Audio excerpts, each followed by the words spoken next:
بسم اللہ الرحمن الرحیم۔ بچوں، کل 9th کلاس کا رزلٹ آیا ہے جس کے مطابق 75% بچوں کی سپلی ہے۔ تو اس حوالے سے جو نوٹیفیکیشن بورڈ کی طرف سے جاری ہوا ہے کہ یہ بچے کس کرائٹیریا کے مطابق 10th کلاس میں جائیں گے، اس حوالے سے ہم اس ویڈیو میں بات کریں گے۔ اس کے علاوہ جو بچے امپرومنٹ دینا چاہ رہے ہیں اور اپنے نمبروں سے سیٹسفائیڈ نہیں ہیں، وہ کب ایگزام میں اپیئر ہوں گے، اس حوالے سے بھی بات ہوگی۔ اور جن بچوں کی 5 سے 6 سبجیکٹ کے اندر سپلی آ گئی ہے وہ کون سا سلیبس پڑھیں گے، کیونکہ سلیبس بھی تبدیل ہوا ہے، تو وہ تبدیلیاں کیا ہیں اس حوالے سے بھی ہم اسی ویڈیو میں بات کریں گے۔ اب سب سے پہلے بات کر لیتے ہیں جن بچوں کی 5 سے 6 سبجیکٹس میں سپلی ہے۔ تو بچوں، بورڈ کی طرف سے نوٹیفیکیشن جاری کر دیا گیا ہے۔ یہ بچے 9th کلاس میں ان کا ری ایڈمیشن ہوگا اور جو فی سبمٹ کروانے کی ڈیٹ ہے وہ بھی اس نوٹیفیکیشن میں جاری کر دی گئی ہے۔ اب بات کر لیتے ہیں کہ آپ کون سا سلیبس پڑھیں گے، کیونکہ سلیبس کے اندر تبدیلی کی گئی ہے۔ تو تبدیلی کی اگر ہم بات کریں تو آپ کو گھبرانے کی یا پریشان ہونے کی ضرورت نہیں ہے۔ تبدیلی ضرور ہوئی ہے، سلیبس چینج ضرور ہوا ہے، لیکن کوئی خاص بڑا چینج اس میں نہیں آیا۔ کچھ ڈیٹیل سے اسی ٹاپک کو لے کر زیادہ ڈیٹیل سے ایکسپلین کر دیا گیا ہے، تو کوئی ایسی بڑی تبدیلی نہیں ہے۔ ہاں، چیپٹر کچھ آگے پیچھے ہیں، تو لیکن کوئی ایسی تبدیلی نہیں ہے کہ آپ کو زیادہ مشکل آئے گی۔ وہی ٹاپک ہیں جو پہلے بھی تھے، اب بھی ہیں، لیکن ان کی وضاحت بہت اچھے طریقے سے ہو گئی ہے۔ ہاں، جو میتھس کا سبجیکٹ ہے وہ اب سائنس والے بچوں کا ایک ہی ہوگا، وہاں پر تھوڑی سی مشکل آ سکتی ہے، لیکن جب آپ محنت کرو تو کوئی بھی مشکل ایسی نہیں ہے کہ ہم اس کا مقابلہ نہیں کر سکتے۔ تو آپ کو محنت کرنی ہوگی، تو وہ بھی انشاءاللہ تعالی ہو جائے گا۔ لیکن جو باقی سبجیکٹ ہیں اس میں کوئی ایسی تبدیلی نہیں ہے۔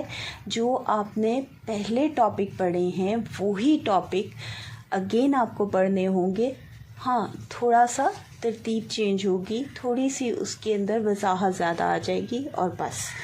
اب بات کر لیتے ہیں جو بچے امپرومنٹ دینا چاہتے ہیں یا اپنے نمبروں سے سیٹسفائیڈ نہیں ہیں، وہ کب اپیئر ہوں گے۔ ان کا سوال یہ آ رہا ہے کہ یہ جو 40 ڈیز کے بعد ایگزام آ رہے ہیں، کیا وہ اس میں اپیئر ہوں گے، اور اس بات سے وہ کچھ گھبرا بھی رہے ہیں۔ نہیں بچوں، آپ جو ہو میٹرک کے جب آپ کے ایگزام ہوں گے 2026 کے اندر، اس کے فوراً بعد جو پیپر ہوں گے اس کے اندر آپ اپیئر ہو گے۔ اگر اس میں نہیں ہونا چاہتے تو جو سیکنڈ اینول ایگزام ہوں گے 2026 کے، اس کے اندر بھی آپ اپیئر ہو سکتے ہو۔ اب بات کر لیتے ہیں جن بچوں کی 1 یا 2 سبجیکٹ کے اندر سپلی آئی ہے، ان کا کیا ہوگا۔ ان بچوں کو گھبرانے کی یا پریشان ہونے کی بالکل ضرورت نہیں ہے۔ تھوڑا سا ان کے لیے مشکل ہوگی کہ انہیں محنت زیادہ کرنی ہوگی، ان پر انہیں اب میٹرک کے ساتھ اپنے 9th کلاس کو بھی لے کر چلنا ہوگا، تو لیکن کوئی ایسا مسئلہ نہیں ہے۔ وہ اپیئر ہوں گے میٹرک کے پیپروں کے بعد اسی طریقے سے، جو 9th کے پیپر ہوں گے، ایگزام ہوں گے، اس کے اندر اپیئر ہو سکتے ہیں، یا سیکنڈ اینول ایگزام 2026 میں اپیئر ہو سکتے ہیں۔ تو ان کا ایڈمیشن جو ہے وہ 10th کلاس میں ہوگا، ان بچوں کا جن کی 1 یا 2 سبجیکٹ کے اندر سپلی ہے۔ تو آئی ہوپ کہ اس ویڈیو سے آپ کے جو ڈاؤٹس ہیں اس رزلٹ کو لے کر وہ سب کلیئر ہو گئے ہوں گے۔